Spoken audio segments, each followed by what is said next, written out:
नमस्कार। Public India 9 AM संस्करण में आप सबका स्वागत है। आज हम लोग चर्चा करेंगे इजराइल और भारत के बीच में जो ये ऑफसेट कॉन्ट्रैक्ट्स हैं, जिसमें वेपन्स बनाकर भारत इजराइल को दे रहा है और उसका इस्तेमाल गाजा में फिलिस्तीनी बच्चों और महिलाओं पे किया जा रहा है। तो उस पर हम बात करेंगे कि क्या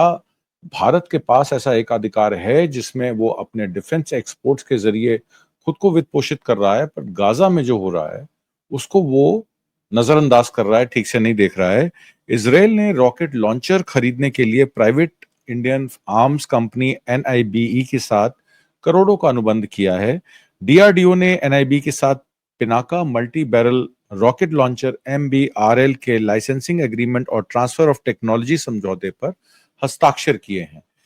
भारत इसराइल को एडवांस हथियार प्रणाली निर्यात करने के लिए तैयार है, जो मेक इन इंडिया पहल के तहत डिफेंस एक्सपोर्ट्स के रूप में भारत के उभरने का एक नया अध्याय शुरू करता है। संयुक्त राष्ट्र में भारत ने 1947 में फिलिस्तीन के विभाजन के खिलाफ मतदान किया था और 1974 में पैलेस्टाइन लिबरेशन ऑर्गेनाइजेशन पीएलओ को मान्यता देने वाला पहला गैर अरब देश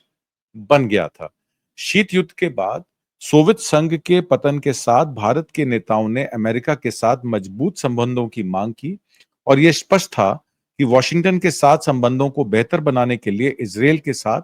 घनिष्ठ संबंधों की आवश्यकता थी। 2017 में मोदी इजराइल का दौरा करने वाले पहले भारतीय प्रधानमंत्री बने। मोदी और इजराइल के प्रधानमंत्री बेंजामिन नेतन्याहू ने के बीच दोस्ती मोदी के समर्थकों के बीच यहूदीवाद के प्रति गहरी प्रशंसा में जाहिर होती है। हिंदुत्व एक हिंदू वर्चस्ववादी विचारधारा के रूप में एक हिंदू राष्ट्र के निर्माण की कल्पना करता है और जियोनिज्म से प्रेरणा लेता है। इस रिश्ते का केंद्र अडानी समूह है, जो बंदरगाहों से लेकर हवाई अड्डे, अक्षय ऊर्जा यानी कि रिन्यूएबल एनर्जी से लेकर गैस, डेटा सेंटर से लेकर मीडिया तक के व्यवसायों वाला एक भारतीय समूह है। मोदी पर अक्सर अडानी के समर्थन में पैरवी करने का आरोप लगाया जाता रहा है और 2016 में अडानी ने हैदराबाद में एक प्रोडक्शन फैसिलिटी स्थापित करते हुए घरेलू स्तर पर हर्मिस 900 ड्रोन, हर्मिस 900 ड्रोन बनाने के लिए इजराइल के एल्बिट सिस्टम्स के साथ एक ज्वाइंट वेंचर किया। एल्बिट सिस्टम्स अपने हथियारों के इस्तेमाल के कारण फिलिस्तीनियों के खिलाफ युद्ध अपराधों में अपनी मिलीभगत के लिए व्यापक रूप से जाना जाता है और इसके निगरानी सिस्टम को कब्जा करने वाले फिलिस्तीन के दीवारों और चौकियों पर भी लगाया जाता है। हर्मिस 900 युद्ध के लिए इजराइल के पसंदीदा उपकरणों में से एक है, क्योंकि due to its ability to deploy lethal force with precision, यानी कि मुख्य रूप से इसकी सटीकता के साथ घातक बल तैनात करने की क्षमता के कारण 2014 में गाजा पर इसराइल के क्रूर 50 दिवसीय हमले के दौरान पहली बार इस्तेमाल किया गया हर्मिस 900 तब से एक रिकरिंग प्रेजेंस इजरायली आर्सेनल में, यानी कि उनके जो शस्त्रागार में एक स्पेशल जगह उसने बनाई है। फरवरी 2024 में यह बताया गया कि भारत में अडानी एल्बिट फैसिलिटी ने 20 से ज्यादा हर्मिस 900 बनाकर इजराइल को दिए। भारतीय कंपनी यानी कि premier export limited state owned munitions India export कर रही है एक्सप्लोसिव आरडीएक्स एचएमएक्स ऑर्डिनेंस अपनी फैक्ट्री से इजराइल को। जनवरी 2024 में भारत सरकार द्वारा लाइसेंस प्राप्त शिपमेंट अंतर्राष्ट्रीय न्यायालय यानी कि इंटरनेशनल कोर्ट ऑफ जस्टिस के उस फैसले के साथ मेल खाता है जिसमें कहा गया था कि गाजा में Israeli action potentially genocide convention को वायलेट करता है। प्रीमियर एक्सप्लोसिव ने मार्च 2024 के दौरान इन्वेस्टर कॉल में यह कंफर्म किया था कि उन्होंने इजराइल को जो है एक्सपोर्ट किए हैं वेपन्स और बैरक मिसाइल्स में यूज होने वाले प्रोपेलेंट भी इस्तेमाल किए हैं। अर्बल एआई सिस्टम जो अडानी ने को बिल्ड किया है इजरायली वेपन इंडस्ट्री आईडब्ल्यूआई के साथ, उसने भी इजरायली फोर्सेस को गाजा में फायर पावर, स्मॉल आर्म्स और ड्रोन सप्लाई करने का काम किया है। संघर्ष में इसके उपयोग ने बड़े पैमाने पर नागरिक हाथाहाथों की रिपोर्ट के कारण जांच को और भी आकर्षित कर दिया है। इजरायली 300 किलोमीटर की रेंज वाला भारत द्वारा विकसित रॉकेट लॉन्चर खरीदने के लिए $1.8 बिलियन यानी कि 15,000 करोड़ के सौदे पर बातचीत कर रहा था। हालांकि कुछ सूत्रों का कहना है कि $17.52 मिलियन यानी कि 150 करोड़ के छोटे सौदे की पुष्टि हुई है। महत्वपूर्ण रक्षा प्रणालियों के अग्रणी भारतीय निर्माता एनआईबीई लिमिटेड को इजराइल की world renowned leading technology based company है। वैश्विक बाजार के लिए पहली बार भारत में एक अत्यधिक उन्नत तकनीक का उत्पादन किया जा रहा है और हाईली एडवांस टेक्नोलॉजी को भारत में प्रोड्यूस करके ग्लोबल मार्केट के लिए तैयार किया जा रहा है। भारतीय कंपनियां यानी कि Adani Elbit advance systems limited, premier explosives, state owned munitions India Israel को ड्रोन और हथियार सक्रिय रूप से आपूर्ति कर रही है, क्योंकि ये गाजा के लोगों के खिलाफ अपने नरसंहार युद्ध को जारी रखे हुए है। जेनोसाइड वॉर जो है वो कंटिन्यू है। अप्रैल में इन व्यवस्थाओं को खतरे में न डालने के लिए सावधानी बरतते हुए भारत ने संयुक्त राष्ट्र के युद्ध विराम प्रस्ताव से परहेज किया था, जिसमें इजराइल पर हथियार प्रतिबंध लगाने का आह्वान शामिल था। भारत ने यूएन सीज़फायर रेजोल्यूशन से एब्सटेन किया, जिसमें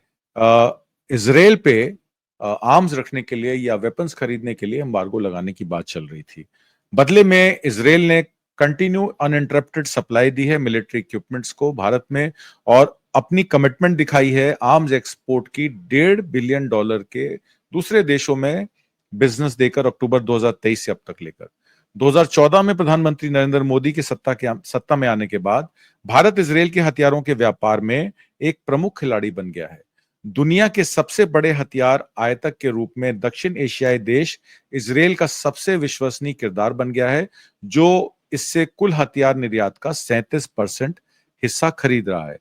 भारत के जो आर्म्स एक्सपोर्ट हैं इजराइल को, वो ऑफसेट कॉन्ट्रैक्ट्स द्वारा फैसिलिटेट किए जाते हैं, जिसमें भारत की कॉम्प्लिसिटी जो है वो एलिज वॉर क्राइम्स और जेनोसाइड इन गाजा से जोड़ी जा सकती है। सितंबर 2024 में भारत के सर्वोच्च न्यायालय में दायर एक याचिका में नरसंहार सम्मेलन और जनेवा सम्मेलनों के तहत भारत के दायित्वों का हवाला देते हुए इन निर्यातों को रोकने की मांग की गई थी। न्यायालय ने यह कहते हुए याचिका को खारिज कर दिया कि हथियारों के निर्यात सहित विदेश नीति के फैसले उनके अधिकार क्षेत्र से बाहर हैं। इंटरनेशनल कोर्ट ऑफ जस्टिस के जनवरी 2024 के फैसले में गाजा में इजराइल द्वारा संभावित उल्लंघनों पर प्रकाश डाला गया, जिसमें राज्यों से ट्रांसफर ऑफ वेपन्स यानी कि हथियारों के हस्तांतरण से बचने का आग्रह किया गया, जो ऐसे उल्लंघनों में योगदान दे सकता है। संयुक्त राष्ट्र के विशेषज्ञों ने यह भी कहा है कि अंतर्राष्ट्रीय अपराधों में मिलीभगत में जोखिम के कारण इजराइल को हथियार आपूर्ति करने के खिलाफ चेतावनी दी गई थी, और फरवरी 2024 में 11 प्रमुख बंदरगाहों पर 3500 श्रमिकों का, मैं आपको एक चिट्ठी दिखाता हूं, उसमें ये देखिए, water transport workers federation of India के प्रमुख बंदरगाहों पर 3500 श्रमिकों का प्रतिनिधित्व करने वाले भारत के जल परिवहन श्रमिक संघ ने गाजा संघर्ष में नागरिकों की मौत के विरोध का हवाला देते हुए इजराइल को हथियारों की खेप को संभालने का बहिष्कार करने की घोषणा की थी। स्पेन ने मई 2024 में इजराइल को 27 टन भारतीय विस्फोटक ले जाने वाले जहाज को डॉक करने से इनकार कर दिया था, जो गाजा युद्ध के दौरान इजराइल को हथियारों के हस्तांतरण के बारे में भारत निर्मित हथियारों का उपयोग, जहां अक्टूबर 2023 से 40,000 से अधिक फिलिस्तीनी मारे गए। गाजा के स्वास्थ्य मंत्रालय की अनुसार जो फिगर है, फिलिस्तीनी कारणों के लिए भारत के ऐतिहासिक समर्थन को चुनौती देता है। 2074 में फिलिस्तीनी मुक्ति संगठन और 1988 में फिलिस्तीनी राज्य को भारत द्वारा मान्यता देना इजराइल को उसके वर्तमान हथियारों के निर्यात के विपरीत है, जो संभावित रूप से उसके नॉन अलाइंड स्टैंस यानी कि गुट निरपेक्ष रुख को कमजोर करता है। इजराइल के साथ भारत के हथियार सौदे अरब देशों और ईरान के साथ संबंधों को खराब कर सकते हैं, जो भारत की ऊर्जा सुरक्षा और क्षेत्रीय प्रभाव के लिए महत्वपूर्ण है। साझा राष्ट्रवादी विचारधाराओं और चीन विरोधी गठबंधन से प्रेरित भारत इजराइल की बढ़ती साझेदारी मध्य पूर्व में भारत के संतुलन को जटिल बना सकती है। इंटरनेशनल कोर्ट ऑफ जस्टिस की चेतावनियों के बावजूद गाजा संघर्ष के दौरान मोदी सरकार द्वारा निर्यात को मंजूरी देना मानवीय चिंताओं पर रणनीतिक और आर्थिक हितों को प्राथमिकता देने का संकेत है। ये इंडिकेट करता है कि प्रायोरिटाइजेशन स्ट्रेटेजिक और economic interest over humanitarian concern. तो फिलिस्तीन में बच्चे मारे जा रहे हैं, महिलाएं मारी जा रही हैं, और चीन 1960 से फिलिस्तीन का सपोर्ट करता आया है। तो गाजा को बॉम्ब करना इजराइल की मजबूरी है, और इजराइल को जो वेपन सप्लाई करना ऑफसेट कॉन्ट्रैक्ट्स के थ्रू 37% तक हमारे ऑफसेट कॉन्ट्रैक्ट्स इजराइल के साथ साइंड हैं, जिसकी वजह से हमारी चाइना से जो है वो अनबन है, और चाइना उसको बहुत क्लोजली वॉच कर रहा है। और आपने देखा इंडिया पाकिस्तान वॉर के तहत जिस तरीके की चीजें हुई, और बहुत सारे र्यूमर्स हैं जो अभी भी भारत की सरकार क्लियर नहीं कर रही है कि हमारा कितना नुकसान हुआ। हमारे कितने विमान गिरे, और आधिकारिक तौर पर इसकी कोई पुष्टि नहीं हो रही है। हालांकि हमारे बहुत सारे मेंबर पार्लियामेंट्स को अलग अलग जगहों पर विदेश नीति के तहत वहां लोगों को समझाने के लिए भेजा गया है। हालांकि ये कितना कारगर साबित होगा ये तो आने वाला समय बताएगा। थरूर साहब को लेकर भी बहुत सारी चर्चाएं हो रही हैं, और कुछ लोग ये भी कह रहे हैं कि जब महमूदाबाद प्रोफेसर अली ने ये बात कही थी एकेडमिक फ्रीडम की, फ्रीडम ऑफ एक्सप्रेशन की, तो उनके ऊपर तो केस कर दिया गया यूएपीए का 156 के तहत, और 14 दिन की जुडिशियल रिमांड में भेजा गया। सुप्रीम कोर्ट से उनको बेल मिली। और थरूर साहब जो बीजेपी की इमेज को ग्लोबली ठीक करने में लगे हुए हैं, और उनके तरह तरह के बयान जो अमेरिका से भी आए, पनामा से भी आए, तो क्या ये मान लेना चाहिए कि अब भारतीय जनता पार्टी को ऑपोजिशन की रिक्वायरमेंट है अपनी छवि को सुधारने की? प्रधानमंत्री मोदी जो कह रहे थे अकेला सब पे भारी, वो कहीं ना कहीं अपनी जिम्मेदारी से जो है वो छुपते फिर रहे हैं, और नेशनलिज्म, प्लूरलिज्म और कॉन्स्टिट्यूशनल वैल्यूज के तहत अब विपक्षी नेताओं की जरूरत भारतीय जनता पार्टी को आन पड़ी है। हालांकि थरूर की अगर बात करें तो बैटल ऑफ बिलोंगिंग में थरूर ने जो सिविक नेशनलिज्म, जो कॉन्स्टिट्यूशनल लिबरलिज्म की बात है, और एथनिक नेशनलिज्म जिसका हिंदूवादी या हिंदुत्ववादी बात जो भारतीय जनता पार्टी करती है, उसमें उन्होंने हमेशा से कहा था कि हिंदुत्ववादी सोच जो है भारत के लिए खतरनाक है। और कांग्रेस के लीडर उदित राज ने भी थरूर को ये कहा कि वो सुपर स्पोक्स पर्सन बन गए हैं बीजेपी के, जिस तरीके की वो नेशनलिज्म की बात कर रहे हैं, और किरण रिजिजू को आके उनका बचाव करना पड़ा। कुछ लोग थरूर साहब को परफॉर्मेटिव पेट्रियोटिज्म की बात करते हैं कि वो किसी तरीके से अपने आप को परफॉर्म करके एक तरीके से अपने आप को बचाने की कोशिश कर रहे हैं। हालांकि थरूर साहब ने शुरू में भी कहा था कि ये डेलीगेशन जो है नेशनल यूनिटी के लिए है, पार्टी पॉलिटिक्स के लिए नहीं है, और मैं देश के लिए तत्पर हमेशा तैयार हूं, पहले भी देश की सेवा करता रहा हूं और आगे भी करता रहूंगा। पर उनकी जो ये टेम्पररी तौर पर अलाइनमेंट है भारतीय जनता पार्टी के साथ नेशनल सिक्योरिटी इश्यूज पर और हाई प्रोफाइल इंटरनेशनल प्रेजेंस को लेकर, शायद कांग्रेस उनकी जो अल्मा मैटर है उससे उन्होंने परमिशन नहीं ली, और इस वजह से भी ये माना जा सकता है कि Bharatiya Janata party western audience को या बाहर के देशों में अपनी छवि को सुधारने के लिए थरूर का इस्तेमाल कर रही है। थरूर को पहले भी रिपीटेडली इस तरीके से बीजेपी नेशनलिज्म को एक सूडो नेशनलिज्म उन्होंने पहले भी कहा है, मलिग्नेंट कहा है, इस तरीके की भाषा का उन्होंने इस्तेमाल किया है। और अब वो हिंदू सेंट्रिक आइडेंटिटी को किस तरीके से परिभाषित करेंगे, जबकि देश में माइनॉरिटीज मार्जिनलाइज हो रही हैं और डेमोक्रेटिक इंस्टीट्यूशंस इरोड हो रही हैं, जिसका जिक्र प्रोफेसर अली महमूदाबाद ने किया था। आपको याद होगा शशि थरूर ने सीए को लेकर, राम मंदिर के कंस्ट्रक्शन को लेकर और ट्रिपल तलाक के क्रिमिनलाइजेशन को लेकर बड़े प्रखर रूप से, मुखर रूप से उन्होंने इन चीजों को एक्सक्लूजनरी प्रैक्टिसेस कहा था, और ये कहा था कि एक मेजॉरिटेरियन नैरेटिव है जो इंडिया की प्लूरलिस्टिक हेरिटेज को डिस्ट्रॉय करता है। और डिल्यूशनल हाइपर नेशनलिज्म जो जिसकी वो बात करते हैं, थरूर साहब का क्रिटिक बीजेपी नेशनलिज्म के बारे में है कि उनकी नेशनलिज्म जो है एक फैब्रिकेटेड हिस्ट्री और डिवाइसिव रिटोरिक पर है जिसका कोई तथ्य नहीं है, और ऑफन उसको सोशल मीडिया के थ्रू, एक्स के थ्रू, ट्विटर के थ्रू, फेसबुक के थ्रू या व्हाट्सएप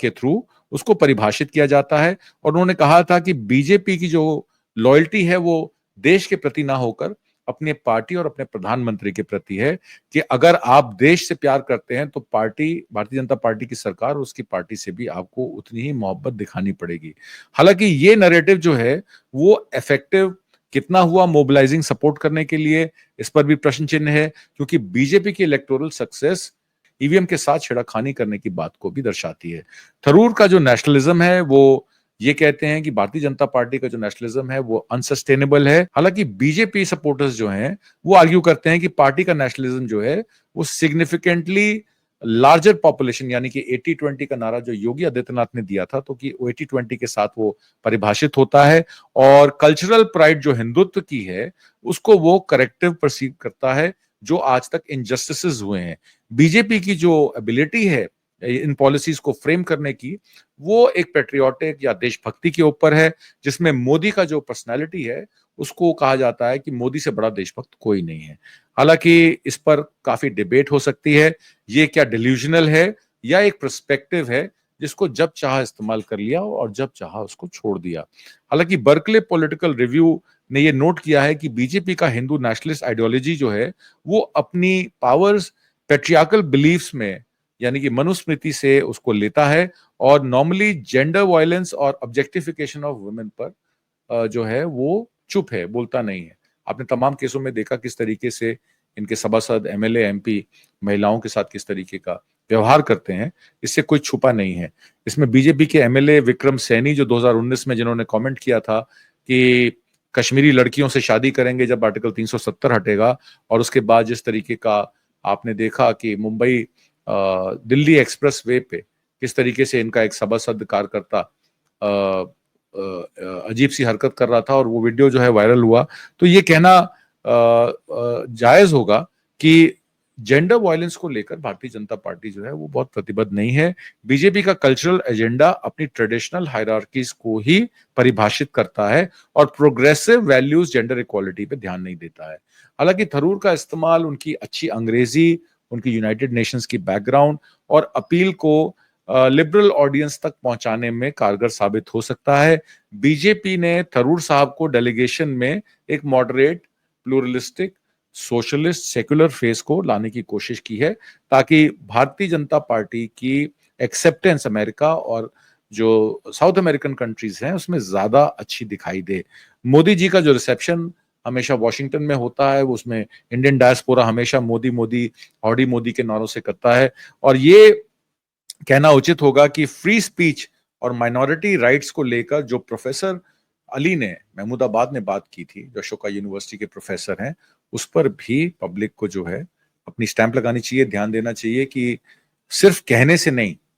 आपको सरकार की आलोचना भी करनी है और सरकार जहां गलत है उसको परिभाषित भी करना है। उम्मीद करता हूं आपको आज का कार्यक्रम पसंद आया होगा। कमेंट बॉक्स में जरूर लिख के भेजिएगा। हम आप तक सही सूचना सही समय पर पहुंचाने के लिए प्रतिबद्ध हैं। नमस्कार, जय हिंद।